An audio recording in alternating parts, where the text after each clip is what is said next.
هل سروی مشارعه ببینیم میوانه که برای ربار هادی سروکی لیجنه یاسایی یا پارلمانتو عراق ج فراکسیون پارتی برای ربار ایوار باش داوی پیشوچون دنوا پارلمانتوی دا چه هنه دانشتن کنگیلی دست بیکتن بر یک هفتن سیاسی هشماینه یان او ماده منج بلی ماده 42 هیچ تبینیو یعنی رخنه سروی کی نماینه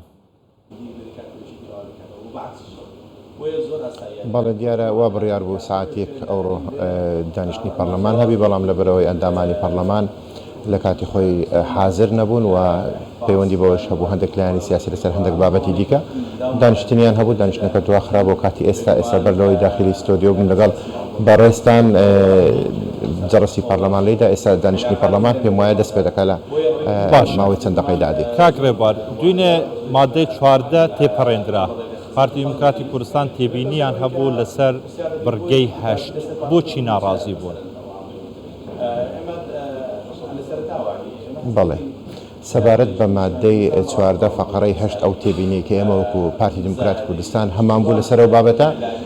پێمان وایە ئەو بابەتە بە تەواوی نادەستوریە و مخالفە لەگەر کۆمەڵێک مادەی دەستوری مادەی 1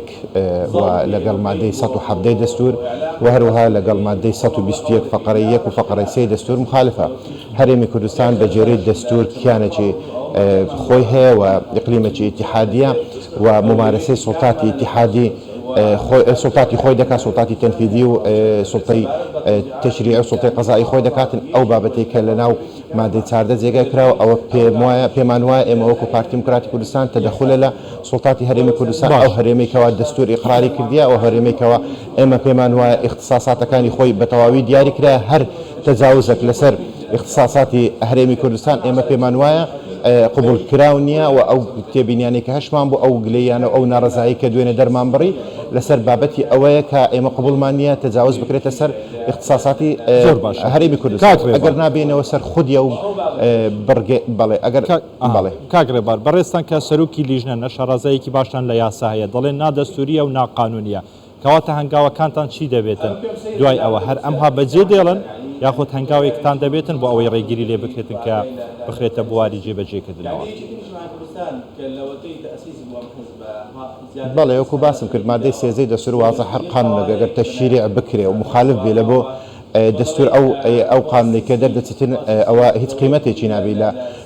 ڕووی دەستوریەوە بەڵام ئەو بابەتێکەوە باسی لێ دەکرێتن ئەو مادەیە بەڕاستی ئەمە وەکو باسم کرد لە ڕووی دەستوریەوە قیمەتی نییە و لە ڕووی واقعیشەوە ئەگەر بێن باسی لەو مادەی بکەین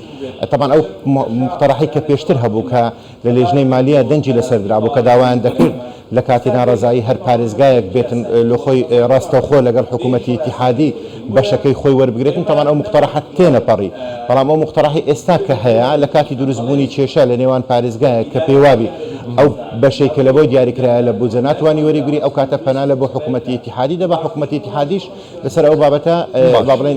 ئیجراعاتی لازم وەردەگریتە لەسەر ئەو بابەتە بەڵام ئیجراعاتی لازم لەسەر ئەو بابەتە کووە ئەوە نییە کەوەی کە ئێستا باسی لێوە دەکرێت پارێزگایەک بتوانێت ڕاستەوخۆ حسەی خۆی لە حکوومەتی ئیتیحادی وەرگری بە هیچ شێوەیەک وانە بەڵام ئەوەی کە هەیە ئەگەر هاتو کێشە دروست بوو حکوومەتی ئیتیحادی لەگەر حکوومەتی هەرێم محاوەرە دەکات بۆ چارەسەرکردنی ئەو کێشەیە طبعا ئەمە هەمومان دەزانین ئەو کێشانەی کە لە ماوەی ساڵانی ڕابردوو دروست دەبوو لە بابەتی پشتی سلێمانی و لەگەر حکوومەتی هەرێمی کوردستان هۆکارەکەی ئەوەیە کە حکوومەتی هەرێمی کوردستان دەڵێت کە بەشە داهاتی هەرێمی کوردستان لە خاڵە گومرجەکان و داهاتی ناخۆی سلێمانی ناگاتە حکوومەتی هەرێمی کوردستان باشە کاکەواتە کە سلێمانی یان هەر پارێزگایەکی دیکە داوای ئەو بەشەی خۆی دەکاتن لە موازنە پێویستە پێشوەخت ئیلتیزام بکاتن بەناردنی داهات ئەو ئیلتیزامی کە ئێستا دروستی کردیە لەسەر پارێزگاکە دروستەکە پێشەوەی لەسەر حکوومەتی هەرێمی دروست دەکاتن بەڵام کێشەکە لێرە لەوەیدایە ئایا کێشەکە لێرە لەوەیدا ئایا بۆ حکوومەتی ئیتیحادی تەدەخل بکاتن لە شؤونی حکوومەتی هەرێمی کوردستان کە دەستور ئەو سەلاحیەتەی دایتە هەرێمی کوردستان گوڵی ئێمە لەسەر ئەو بابەتەیە بەڕاستی کەواتە دەتوانین بڵێن بڕگەیەکە لە ناو مادە کە بڕگەکەیەکی مردووە بە پێی قانون لە ڕۆی عملیەوە ئیشپێکردنی ئەو مادەیە بەڕاستی وەکو باسم کرد هیچ قیمەتێکی لە بواری جێبەجێکردن ئەگەر بینە سەر بابەتی دەستوریەکەش بەڵێ هەر بەجێرەی مادەی سێزدەی دەستور هەر قانون هەر بڕگەیەک هەر مادەیەک لە ناو یاسا تشريع بكرة لا برلمان أجر هاتو مخالفة دستور أو مادة هذا وشتوا بلام أو هنجاوي كزنابة باس كردو بسيارة ذكر براسي أو دكتور تسر أو حكومتي هرمي كردستان لدى هاتو دا لسر أو بابة الرئيان تدبي أو ذكر أو بسيارة لهم بكرة شونك بجري نظام ياخلي حكومة محكمة اتحادية أو بابة ديالي كرا أو لعنانيك دتوان تانا لا ياساي بوجو لا بركان ياساي بوجو بدا كاك ربار بوبور هات سند زانم كوبونو كدس شبيكديه بعجله دتوي برواتن بلام دو بسارد ليدا كم اگر بخيراي ولام بدو يكم اويا او اتفاقي سياسي تان كردو بو هادي عامري لوي بو برادراني يكيتي لوي بون برادراني بارتي لوي بون يعني لقب امادبوني محمد حلبوسي ك اتفاقي كرابو بوشي ريتان دا يعني بوشي سروكاتي برلمان هيشتيان ك اما دي بخريتا دنگدانه يا امبرجي بخريتا دنگدانه ولا كاتيك دا كنا قانونيه بەڵێ دیارە ئەو دانیشتێکە کرابوو باسکەوەی کرا بەڕاستی لە دانیشتەکە کە ئەو برگەی کە پێشتر پێشنیار کرابوو لیژنەی مالی کە دەنجی لەسەردا بوو مخالفەی دەستورە هیچ قیمەتێکی نییە ئەگەر بابەتێک یان ئەگەر مادە بکرێتە دەنگدان و مخالفەی دەستور بی و ناشکرێ ئێمە وەکو مەجلیسی نواب بکەوێنە ئەو غەڵەتەی دەنگ لەسەر مادەک بدەین و کە مخالفەی دەستور بی بەڕاستی ئەو تێبینیانامە بخۆمان بە سەرۆکی پەرلەمانمان گۆ سەرۆکی پەرلەمان لە بەشایەتی ئەو ئەندامانەی کە لەوێ ڕاوەستا بن گوتی ئەم دەزانم ئەوە مخالفەی دەستورە بەڵام ئەوە وەکو ئەو لایەنانەی کە ئێستا داوا دەکەم بخرێتە دەنگدان و من ناچارم بیخەمە دەنگدان وەکو باسیشم کرد پێشتر اتفاقی لەسەر کرابوو چونکە بەڕاستی لەسەر برگەکانی دیکە شێمە هەندێک تێبینیمان هەبوو بەڵام ئەو مادەیە وەکو یەک پاکێش داخلی پەرلەمان کرد هەموو برگەکان بەیەکەوە بن ئێمە دەنگمان لەسەردا بەڵام زیادکردنی ئەوە لە خارج ئەو ڕێکەوتنە بوو کە لە دەرێ لەسەری کرابوو بەڕاستی ئەو پەشیمان بوونەوە بوو لەلایەن هەندێک لایەن لەسەر ئەو برگەیە و کە ئیزافایان کرد وەکو باسشم کرد ئەو برگەیە لە ڕووی هەم لە ڕووی عملیەوە لە بۆ جێبەجێکردن هیچ قیمەتێکی نییە هەم لە ڕووی زۆر باشە دەربارەی پێشنیارەکەی تەسیرێکی نابیلا دەربارەی پێشنیارەکەی زیادکردنی مادەیەک بۆ پرۆژە یاساکە کە مادەیەکە 112 پاشکەوتی موچە بۆ فەرمانبەرانی هەرێمی کوردستان بگەڕێتەوە ئێوە وەکو فراکسیۆنی پارتی مسرن لەسەر ئەوەی کە پێداگیری بکەن ئەم مادەیە زیاد بکرێتن پاشکەوتی موچە بگەڕێتەوە ئەگەر دوایین پێشکەوتنەکان لەسەر ئەمەش پێم بڵێ مەمنون دەبم بەڵێ ئێمە وەکو کوتلەی پارتی دموکراتی کوردستان هەڵساین بە ئامادەکردنی ئەو نەسا و بە هەماهەنگی لەگەڵ کوتلە کوردستانەکانی دیکە هەر هەمویان جگە لە نەوەی نوێ پێکەوە واژۆمان کۆ کردەوە نزیکەی 62 واژۆمان لەسەر ئەو بابەتە کۆ کردیتەوە داوای ئەوەمان کردێکە پاشەکەوتی موچە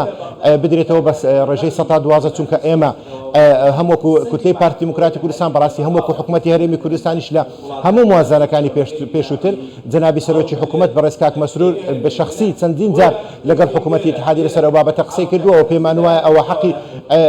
فەرمانبەرانی خۆمانە دەبێت ئەو حەقە بدرێتەوە بەڵام ئەو حەقە بە چ شێوازێک دەدرێتەوە ئەو حەقە دەبێت ئەگەر باسی لێوە بکرێت شیعەکان و سنەکان ڕازینە لەسەر ئەمە هەوڵی خۆمان دەدەین ئێستامە پێشنیارمان پێشکەش کردیە بە ناوی هەموو لایەنە کوردستانیەکان جگە لە نەوەی نوێ هەمومان واژۆمان کۆ کردیتەوە دایکمانە سەرۆکی پەرلەمان ئەوڕۆ محاوەلەی جدی لە بۆ ئەو بابەتە دەکەین کە هەمومان بەیەکەوە بتوانین ئەو برگەی جێگیر بکەین لە قانونی موازنەوە بتوانین ئەو ئیلتزامە بخێنە سەر حکوومەتی اتحادی چونکە هەمومان دەزانین هۆکاری بڕینی ئەو پاشەکەوتی موچە لە بۆ فەرمانبەران لە کاتی بڕینی بەشەبوجە هەرێمی کوردستان بووە کەواتە حکوومەتی اتحادی ملزمە بەوەی کە ئەو پارەیە بگەڕێنیتەوە ئێمەش پێشنیارەکەمان بەو شێوەیە و هەموو لایەنەکانیش واژۆمان کۆ کردیتەوە داوا دەکەین کەەوە حکوومەتی بخرێتە سەر حکوومەتی اتحادی و ئێستاش لە جەسێ ئەوڕۆ بڕیاری لەسەر درێ و ئێمە هەوڵی خۆمان دەدەین زۆر باشە بەڕێز ڕێبوار هادی سەرۆکی لیژنەیە یاسایی پەرلەمانتۆ عێراق لە ناوە ئاوایی پەرلەمانتۆ عێراقت گەلمە و گەلێکی سوپاس هەر بژیت